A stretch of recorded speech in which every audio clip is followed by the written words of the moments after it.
सूरदास जी, जिनके पदों को पढ़कर हम पीएचडी तक करते हैं, बड़ी बड़ी डिग्री हासिल करते हैं, उन्होंने भगवान श्री कृष्ण की बाल लीलाओं का वर्णन किया, जबकि वो जन्मांध थे। लेकिन उन्होंने तो भगवान श्री कृष्ण की जो लीलाओं का वर्णन किया, जो पद लिखे हैं, वह श्रृंगार रस में लिखे हैं।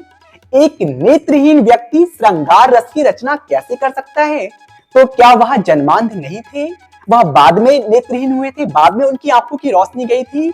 कुछ लोग कहते हैं वह जन्मांध थे, कुछ लोग कहते हैं नहीं थे। यदि जन्मांध थे तो उन्होंने श्रृंगार रस की रचना कैसे की? क्या यह मिथ्या है? उन्होंने श्रृंगार रस की रचना की? नहीं, उनके तो ज्यादातर पद श्रृंगार रस में लिखे गए हैं, कृष्ण की लीलाओं का वर्णन करते हैं, कृष्ण के मुखमंडल का वर्णन करते हैं। तो फिर जन्मांध व्यक्ति मतलब एक नेत्रहीन व्यक्ति, कंफ्यूजन ही कंफ्यूजन।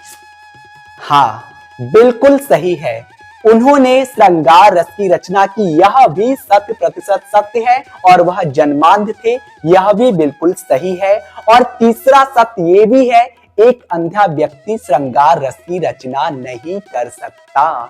तो फिर सूरदास जी ने कैसे की?